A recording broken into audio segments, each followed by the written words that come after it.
নিতাই গৌর প্রেমানন্দ হরি বল।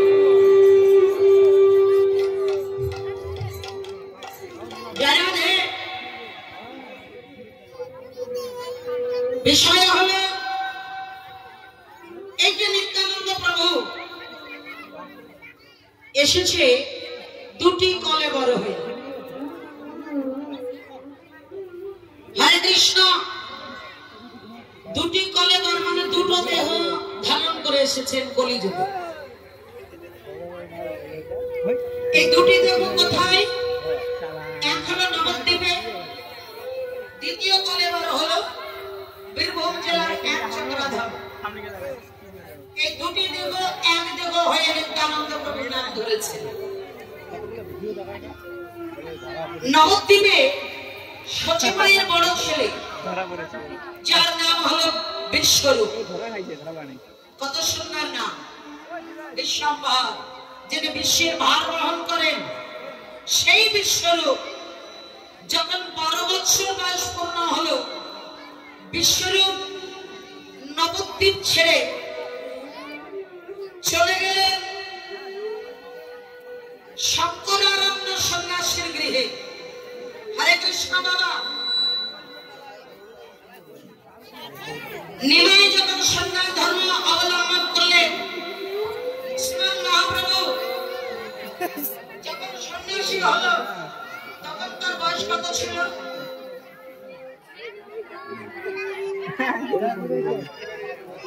কত বছর বয়সে মহাপ্রভু সন্ন্যাস ধর্ম অবলম্বন করেছিলেন জানেন না? সত্যি বলছেন জানেন না? এটা আমি বিশ্বাস করতে পারলাম না। মহাপ্রভু সন্ন্যাস ধর্ম অবলম্বন করেছে কত বছর বয়সে, এটা সকলেই জানে বাবা। আর আপনাদের মতো ভক্ত শিরোমণি আপনারা জানেন না, এটা আমি মানতে পারলাম না।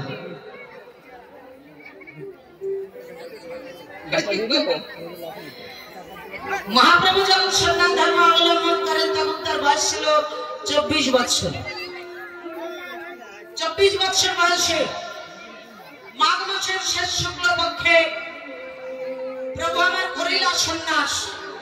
কোথায়? কাটুয়া কাঞ্চননগরের ভারতী গোসাইয়ের আশ্রমে তিনি সন্ন্যাস ধর্ম অবলম্বন করেছিলেন। আর বিশ্বরূপ নিমাইয়ের বড় দাদা বিশ্বরূপ যখন সন্ন্যাস ধর্ম অবলম্বন করলেন তখন তার বয়স ছিল 12 বছর। 12 বছরের ছেলেটা সন্ন্যাসী হলো কেন? ওই 12 বছরের ছেলে সন্ন্যাসী হলো কোথায়? তিনি সন্ন্যাস ধর্ম অবলম্বন করেছে শঙ্করারণ্য সন্ন্যাসীর গৃহে। তিনি সন্ন্যাসী হওয়ার পর তার নাম হয়েছিল শঙ্করারণ্য সন্ন্যাস। ভক্তিমতী মায়েরা, ওই শঙ্করারণ্য সন্ন্যাসী তীর্থে তীর্থে ভ্রমণ করে, তীর্থে তীর্থে ঘুরতে ঘুরতে অবশেষে গেলেন কোথায়? বীরভূম জেলার এক চক্রাধামে। সেখানে গিয়ে দ্বিতীয় কলেবর হারাই পণ্ডিতের ঘরে মা পদ্মাবতীর কোল আলো করে জন্মগ্রহণ করেছেন যিনি, তার নাম হলো কুবের। ওই কুবেরের সন্ধানে গিয়ে হারাই পণ্ডিতের গৃহের দ্বারে দাঁড়িয়েছে অল্প বয়সের সন্ন্যাসী, নবীন সন্ন্যাসী। মা পদ্মাবতী নবীন সন্ন্যাসীকে দর্শন করে, ভক্তিমতী মায়েরা সত্য কথা বলবে কিন্তু, কেননা গল্প যখন গল্পের সাগর তোমরা গল্প বড় পছন্দ করো, গল্প করতে গেলে গল্পের মধ্যে কি কি প্রয়োজন তোমরা জানো ভালো। গল্প করতে গেলে হ্যাঁ না কোন সারা শব্দ উত্তর না দিলে তো গল্প জমে না। জমিয়ে গল্প করবো আজ আমি তোমাদের সামনে। আমি নদিয়া থেকে এসেছি, এই যে সুদূর নদিয়া থেকে তোমাদের এখানে এসেছি, বড় বাসনা নিয়ে এসেছি। তোমরা যেন কেউ বিনাশ করে ফিরিও না।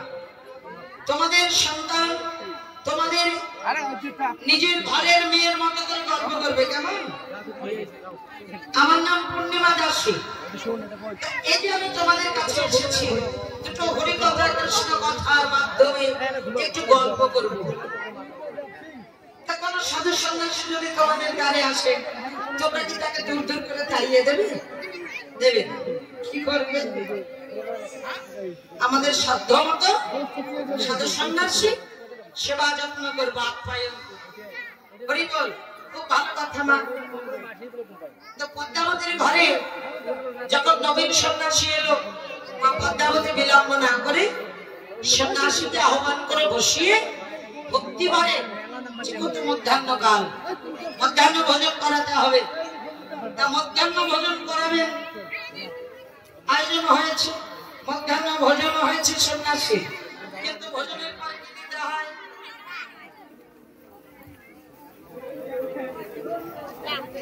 ভোজনের পর কি দিতে হয়?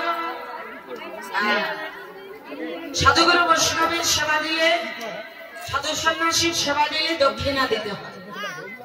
মা পদ্মাবতী চিন্তা করে সন্ন্যাসীর ভোজনের পর দক্ষিণা দিতে হবে। কিন্তু কি দক্ষিণা দেব? ঘরে একটি স্বর্ণ মুদ্রা ছিল। ওই লক্ষ্মীর ঝাঁপি থেকে স্বর্ণ মুদ্রাটা এনে মা যখন সন্ন্যাসীর হাতে তুলে দিতে গেলেন, সন্ন্যাসী মাকে বললেন, মা ও মা, আমি তোমার এই ভোজন দক্ষিণা গ্রহণ করতে পারবো না। বলে কেন? তুমি আমার গৃহে ভোজন করেছ। সন্ন্যাসী, ভোজন দক্ষিণা যদি তুমি গ্রহণ না করো, ভোজনের পূর্ণ ফল লাভ হবে না। এটা কিন্তু সত্য কথা বাবা। ভোজনের পর দক্ষিণা না দিলে ভোজনের পূর্ণ ফল লাভ হয় না। যত ভালো মন্দ দিয়ে সেবা দেন না কেন, দক্ষিণা না দিলে সেবার পূর্ণ ফল লাভ হবে না। মা বললেন, সন্ন্যাসী তুমি গ্রহণ করো, ফিরিয়ে দিও না। সন্ন্যাসী বললেন, ও মা, মা তুমি জানো না, কেউ যদি একবার গৃহ ছেড়ে সন্ন্যাসী হয়, তাকে কখনো কোনোদিন গৃহবাসী হতে হয় না। তেমনি কেউ যদি বিষয় ছেড়ে বৈরাগী হয়, তাকে বিষয়ের দিকে ফিরেও চাইতে নেই। আমি যে সর্বস্ব পরিত্যাগ করে আজ সন্ন্যাসী হয়েছি, আমি তোমার এই বিষয় গ্রহণ করতে পারবো না। মা বললেন, ভোজন দক্ষিণা স্বরূপ তুমি আমার কাছে কি চাও বলো? তুমি যা চাইবে আমি তোমার তাই দেব।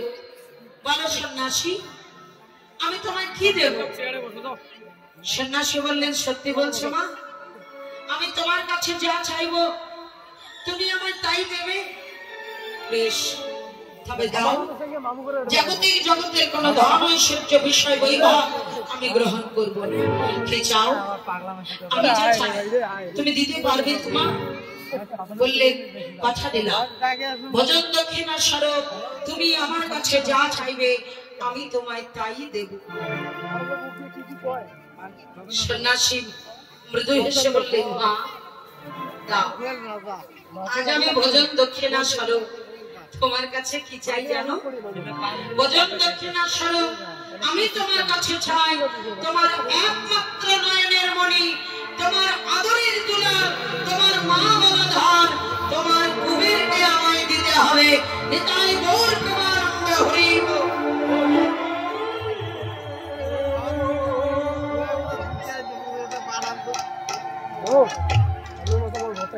মা সন্ন্যাসীর কথা শুনে বলে উঠলেন, সন্ন্যাসী, সন্ন্যাসী হতে পারে না।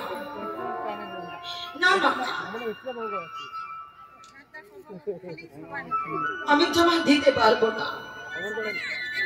তুমি বলতে পারো একজন মা তার সন্তানকে চিরকালের মতো অন্যের হাতে তুলে দিতে পারে? এমন কোন মা কি জগতে আছে গো? কোন মা পারবে না।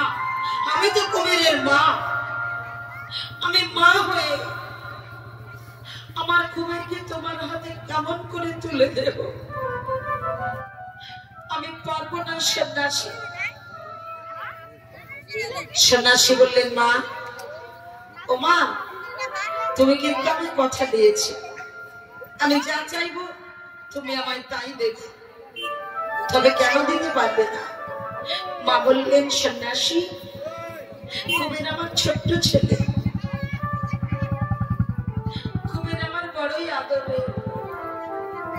কুবের আমার একমাত্র সত্তা, কুবের আমার নয়নের মণি।